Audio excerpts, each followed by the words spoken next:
Hi everybody, my name's Alan. On behalf of the crew, I'd like to welcome you to another edition of Bridging Heaven and Earth. This particular show is shot, or is being shot as we speak on September 28th, 2001. You know, not too long after in the United States of America there was the incident at the Twin Towers, the trauma and the turbulence that's going around the world, psychically, spiritually, emotionally, to me is very strong. It was a very, in a way, powerful act in upsetting some sort of balance. Now, whether it ultimately brings more balance, I guess remains to be seen, and people would argue in different ways. But on the show the last time, which we shot 2 weeks ago, September 14th, we talked about what was really necessary in this world to overcome those types of things, or to come more into balance, to come more into harmony. I mean, obviously when you use words, it's hard to fit that infinite, that feeling of transcendental quality, that feeling of love into words. It's been hard throughout history. All the spiritual masters throughout history have tried to talk about that experience. And interestingly enough, I talked about it a lot the last show, and I talked about it in terms of love.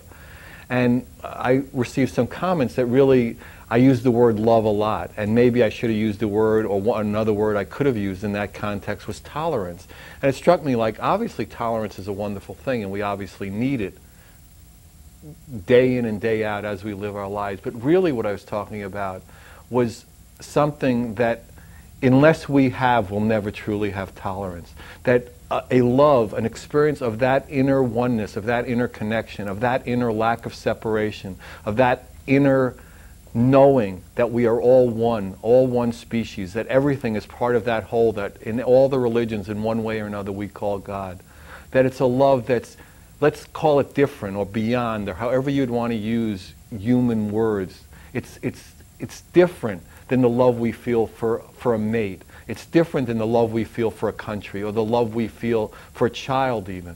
It's a love where we're connected to all things. And that love is what really the root of all religions are about. So when I use that word love, I mean it to be the umbrella of the experience that a human being is capable of. The umbrella that's going to take us all, whatever race, religion, color, age, whatever nationality, that will be there will be a united earth for one moment maybe.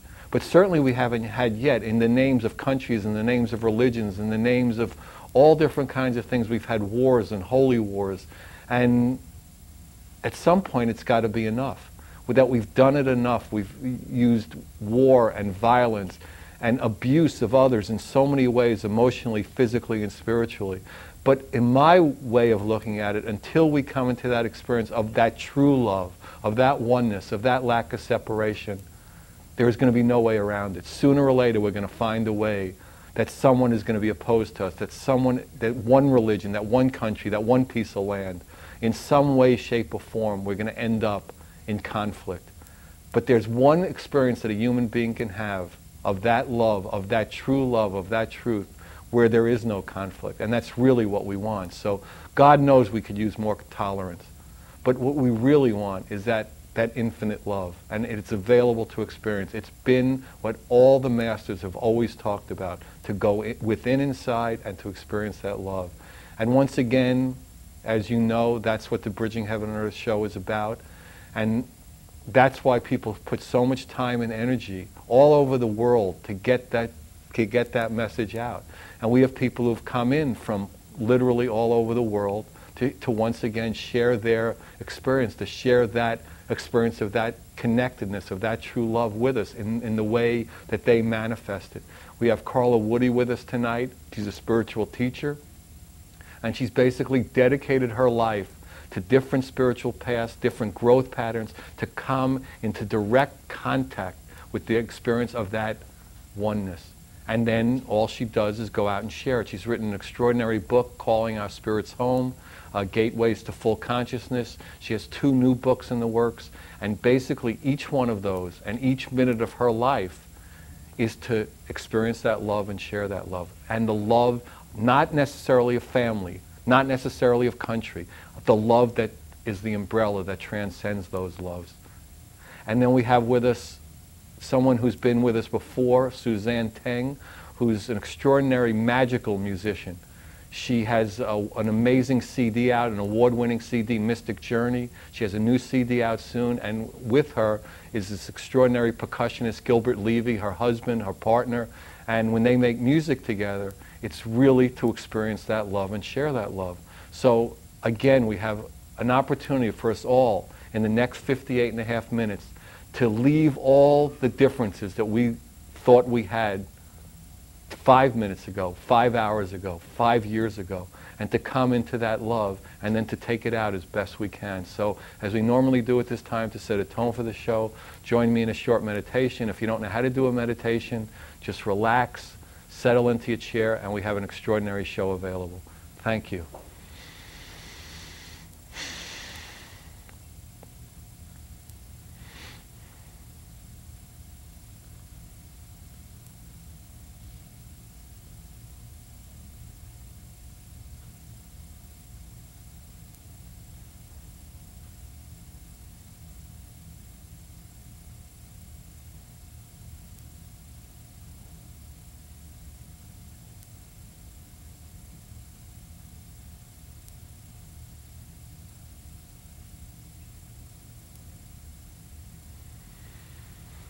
Thank you. So settle in.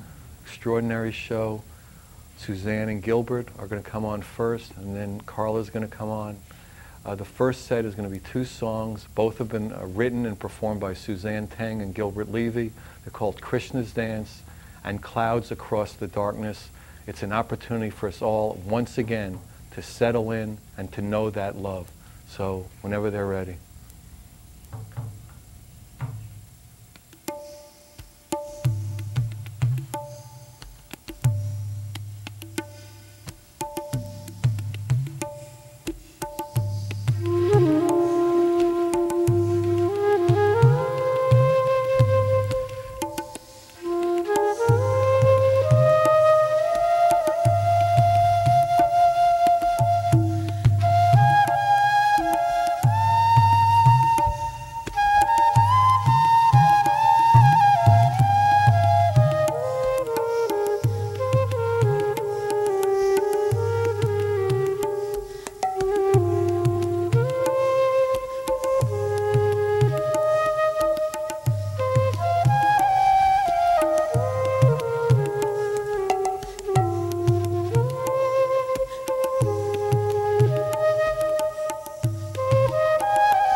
that was fantastic. Thank you, Gilbert. Thank you, Suzanne. So we're on the set with Carla. So your book is called Calling Our Spirits Home. Why do we need to call them home? Where'd they go? Well, that's a good question. Well, I try. Yeah, right. Well, I think sometimes we forget who we are. And I know that I did in my life at one certain point. I believe that we come into this world as these pure beings, and we know exactly who we are as children. I remember recently I discovered an old photograph of myself and my parents when I was about 3 years old. And I looked like I was seeing the light beyond. You know, here was this really bright child, and a couple of years later you look at pictures of me and forever after that for a long time, and that child had shut down. And I think that's what happens to us, is we forget who we are. And why does that happen? Well, I think experiences that we have along the way, certainly things that are laid upon us essentially by society, programming, experiences, how we interpret them, our responses to them, and so on. It doesn't mean that things necessarily are bad that happen, but we respond to them in certain ways, and we develop beliefs about ourselves and about the world. So in the way that I think about it, we dismember ourselves, essentially. And then we come to a certain point, hopefully, where we remember who we are. And that's really what my book is about. It's really what that's about. So how do we go about calling our spirits home? I mean, there's an old story about, you know, trying to get the horses in from the corral, and if you let them get so far out, you call and nobody can hear you. So a lot of times it seems like we're far away from our home. Yes. So how do we begin to call our spirit home, and then as we get closer, what's the process? And your book goes through all these different steps, right? Right. What I noticed, first of all, was about myself and what I seemed to be doing in this process, and how I stepped onto the path, and then how it kind of unfolded for me. And I began also to look at people that I worked with, you know, because I do private work with people and retreat work, and also those people that traveled alongside me. And it seems to me that we do tend to go through certain phases. It's not prescriptive. Is it age-related? Well, I think Or culture-related? Well, what I know best, of course, is the Western culture. So I really can't speak to other cultures, but the first phase that I noticed is a sparking of some kind. So the task there is to wake up. And typically what happens for most of us is we do it in midlife. But if we're really astute, then, you know, and we have our eyes and ears open, then we do it early on. But so the first task is to wake up. And what is usually, in your experience, the spark? Is it a positive thing, an experience of a teacher, or the experience of an epiphany at the ocean or in the woods, or is it negative that, you know, there's such a trauma that we have to slow down and come in contact, or both, or? Well, I think it's all of those things, and it's different for different people. I can tell you how it happened for me, is that I was working for a large bureaucracy, and had actually been working for that bureaucracy for about 18 years, close to 18 years. And I began to be aware that as I was driving to work, it felt like I had an elephant sitting on my chest. Usually not a good sign. No, It's really. not one of the better experiences. Yeah. For rush hour, the elephant in rush hour. That's right. Yeah. That's right. So that's the first thing that I noticed, is that I couldn't breathe. It felt like I couldn't breathe. And I would also be walking around, even though I looked very calm to people that would see me, I would be clenching and unclenching my fists. So there was something. Your teeth? I mean, that too. Oh, I'm sure. And Right. and then the thing that was really interesting was, at a certain point in time, people would say, because I was really active in the community where I lived at the time, and I would meet people and they say, well, what do you do for a living? And these words would come out of my mouth before I even realized it. I say, I prostitute myself. Another. So an elephant prostitute. That's a good sign. Yeah. You were in a really good place for you. Right, right. So it's like there was some part of me. What were you doing? I mean, we got to determine. Well, I was actually working for the government. Oh, yeah. That prostitution. Yes, that one. Right. But what it was is essentially, I mean, you think about it, I was doing it for the money, Right. is what I was doing, and Right. I was very, very unhappy. And there was a part of me, a very astute part of me that knew that, and there was another part that hadn't yet caught up, you know. So it comes differently for different people. So, okay, so you were feeling like a prostitute with an elephant on your chest. That's so what right. was the next? That's right. Did you quit immediately? Did it evolve over time? It evolved over time for me, and I think it does for most people. The next phase that I identify is separation. So that's separating from the old self and beginning to look at who am I not? Because I'm not That's a this start. person. Right. It's like, I'm not that person, so who am I not?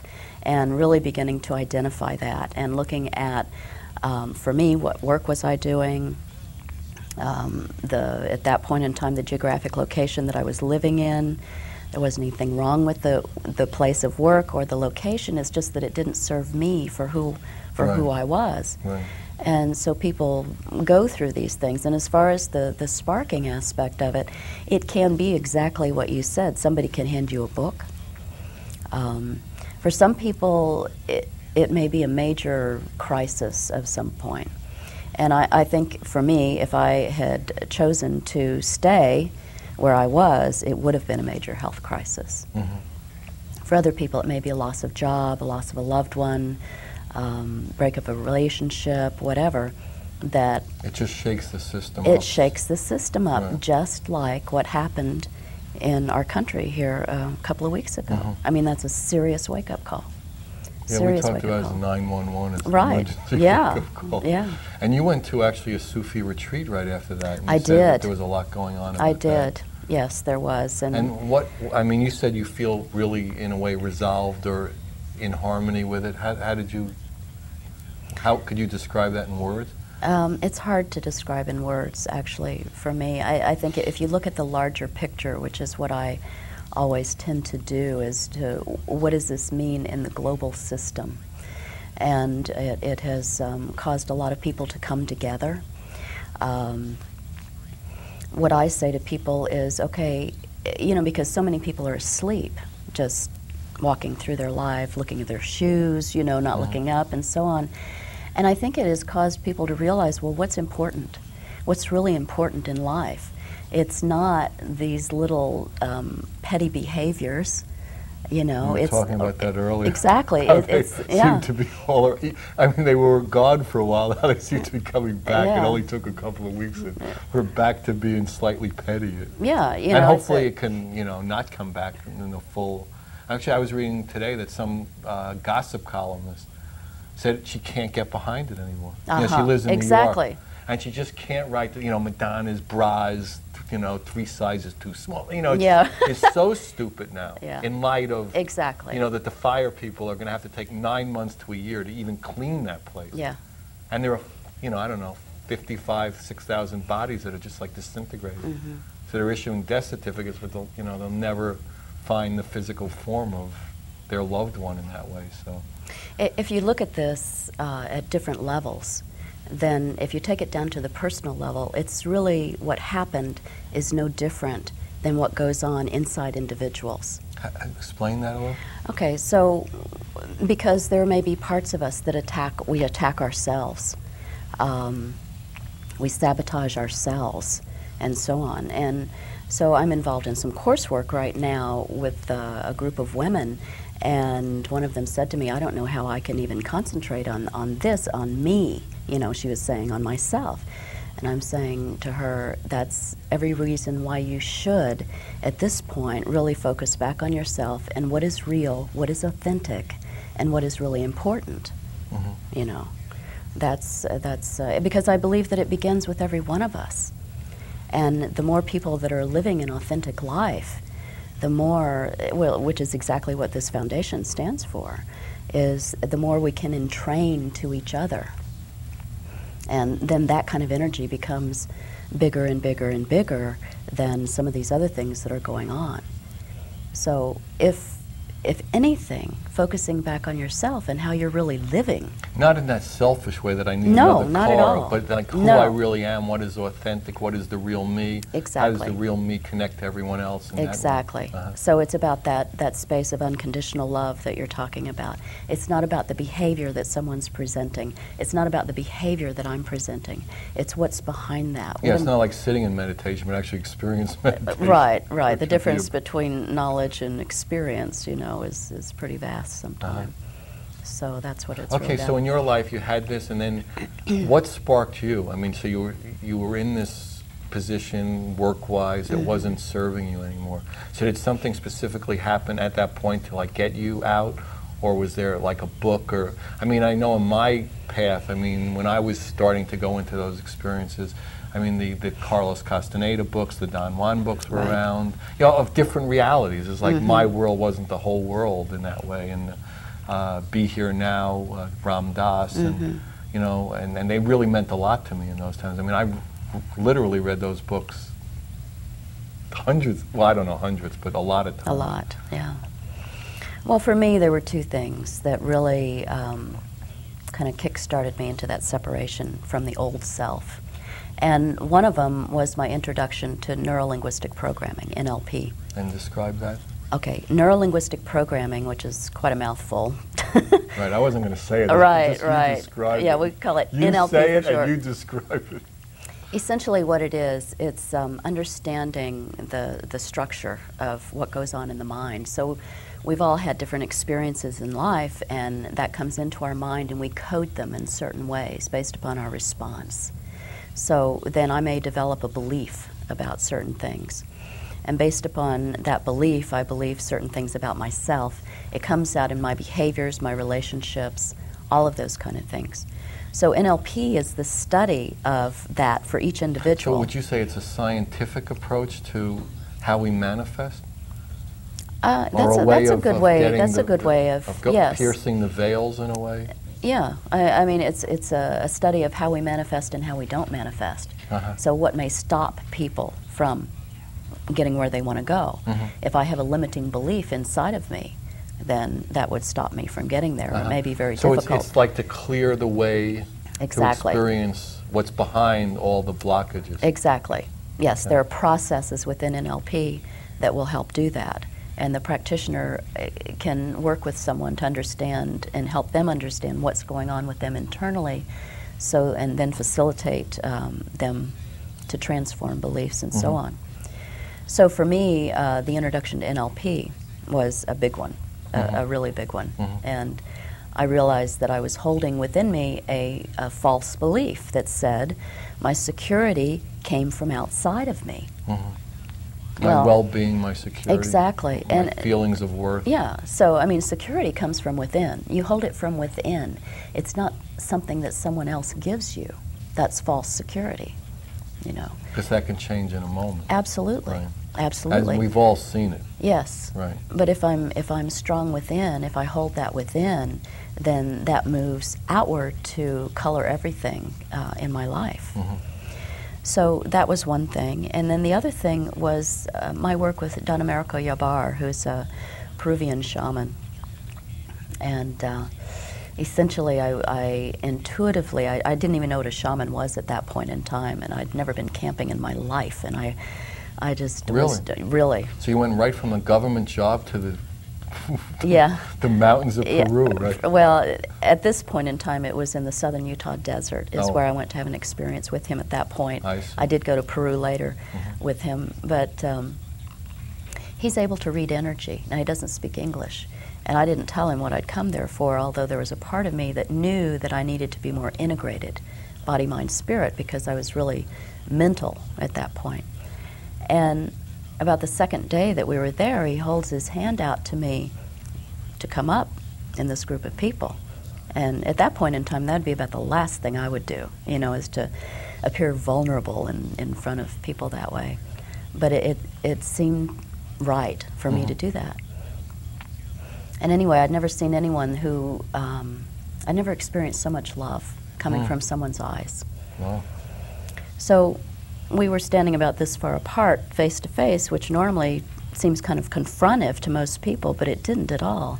And what he did was he reached into my etheric body and he said, the way to see is with the body's eye.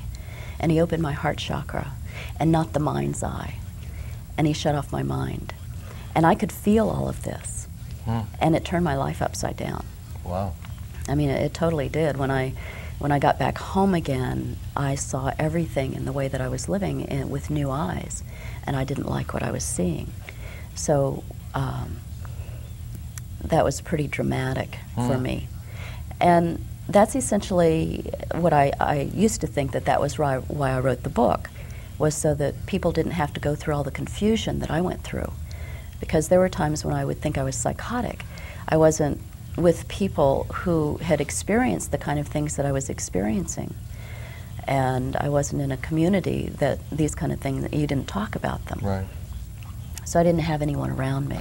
Yeah, maybe what we'll do is have the second set, and then we'll come back and talk about how you integrate it. I mean, obviously you have a mind and you have a heart. You know what I mean? How do we get that bridging heaven and earth? How do we get everything working, you know, in harmony? So yeah, we're going to have the second set.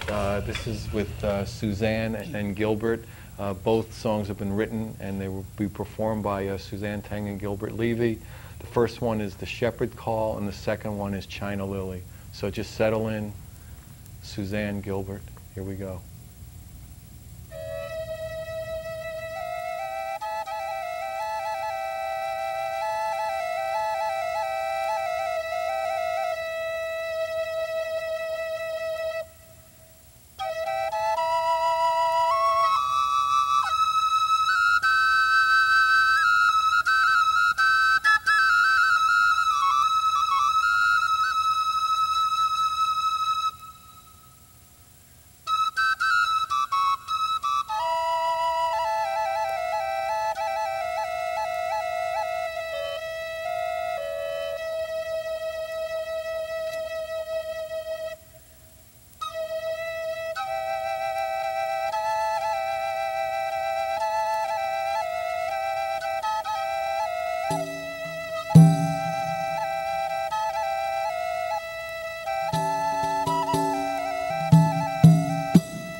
that was fantastic. Thank you, Yes, Suzanne. beautiful. Thank you, Gilbert. That was great.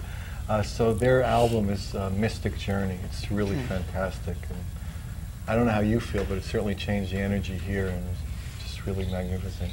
So we're back on the set with Carla. So how do we go from this awakening state into like a harmony state? Well, the next phase then from the separation would be the search. So if I'm not that person, then who am I? And people will typically, that are really on the path that way, will typically go out and experience a lot of different things to try to identify who are they? Who are they? So it might be a lot of different spiritual traditions. It might be different kinds of jobs, putting themselves in with people that they had not been with before, things like that. So the search goes on, and then hopefully, sometimes people never get off the search because, at least for me, it was a lot of fun. You know, I traveled a lot. Right. I went all over the world and really immersed myself in a variety of experiences. But I think there's a time when we come home, in that we really begin to understand what fits for who we are becoming. And once we begin to do that, then I think we move into the next phase, which is what I call the initiation phase. And this is where we come home to ourselves, essentially. And while there are a lot of formal initiations that you can go through different spiritual traditions and so on, I really believe that we can only initiate ourselves. You know who we are. Maybe we formalize it somehow as some kind of ceremony, but essentially we know who we are at that point. And once we do, then, as much as I'd like to sit on a mountaintop and contemplate my navel, for the rest of my life, I think it's really upon each and every one of us who've been on this journey to re-enter the places that we've been. We're now different than who we were before, and we have certain gifts to share, even if it's only through example.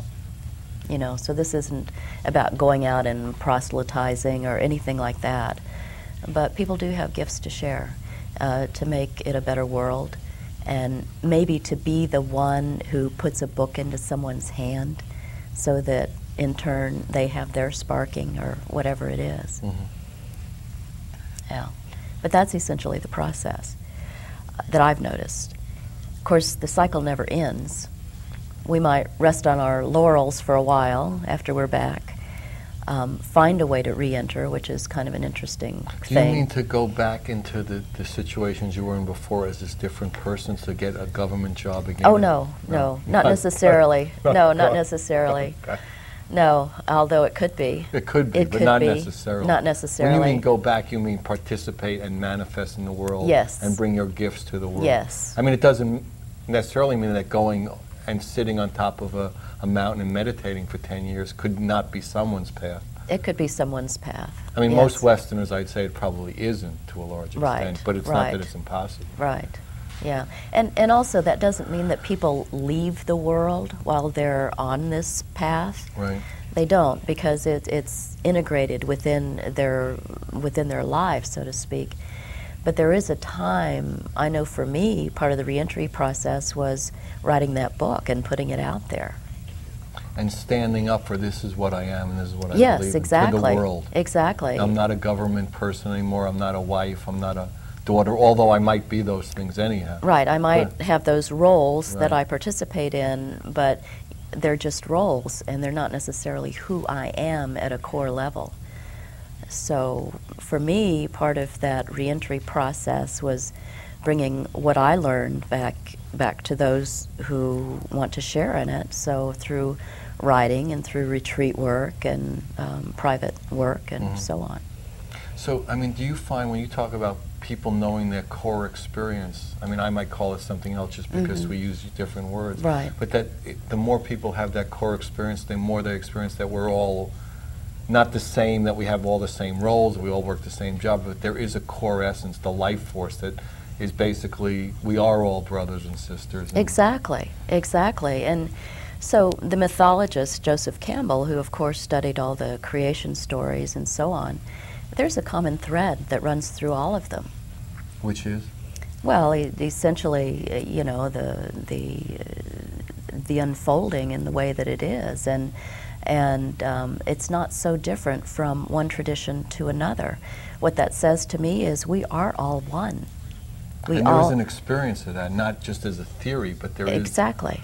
And that's what all the past and all the work and all your experience and what your book is about, is to have that experience and have it over and over and over again. So that's what your identification is with.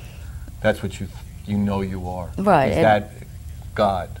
Yes, the divine. The divine. The divine, and the divine within, and being able to touch that space. And the divine within is no different than divine without. Exactly. And there's no difference between the intellectual divine and this heart divine, and that we all, you know, there's that one. It's the integration. The integration of all of them. And that is for most people, is a process over time to get all the pieces to kind of mesh together. Well, and like I said, it doesn't end. It doesn't end, because I know for me, it's just gone to a deeper and deeper place, and certainly I still have things come up in my life. What I'm able to do, I've noticed, is to be able to be much more aware of what's going on in the moment and be able to move through it much and more all quickly. these things are basically to get us in the moment, because the moment is where the divine and we live. The core lives, not in the past, not in the future, not in the identities, but in this moment, to be here now. That's right.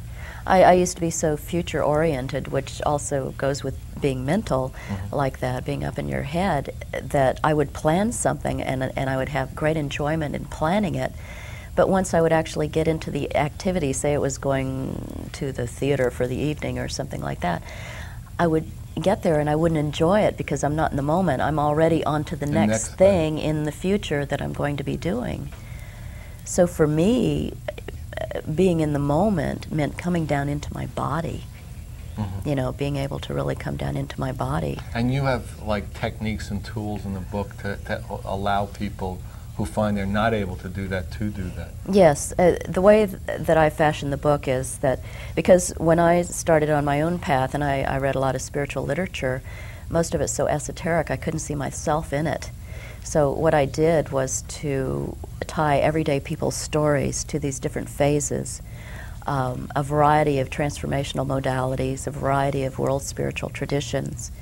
And so there is no one path. There are many paths to the same place.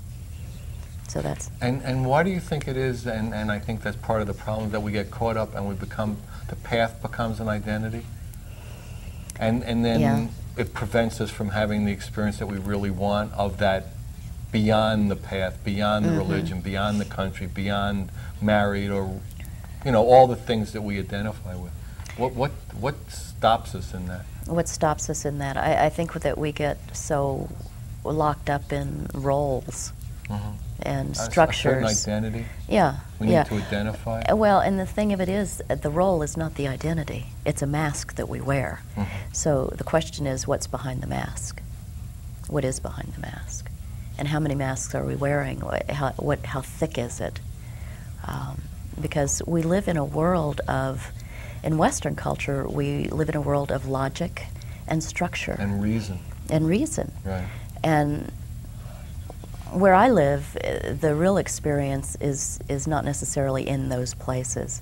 It's in places in meditation, those places that you can touch. In the silence, in a way. Exactly, in the stillness and the energetic experiences that you can have, that you bring into this world, this everyday world. Right, and it's not even that there's a separation, it's just that there's like a wider view, kind of. Exactly, exactly. Except for many, many people, there is a separation because they don't experience the whole. So there are all these separate parts. Exactly. It's just like there's this very, very small piece of it that most people really experience.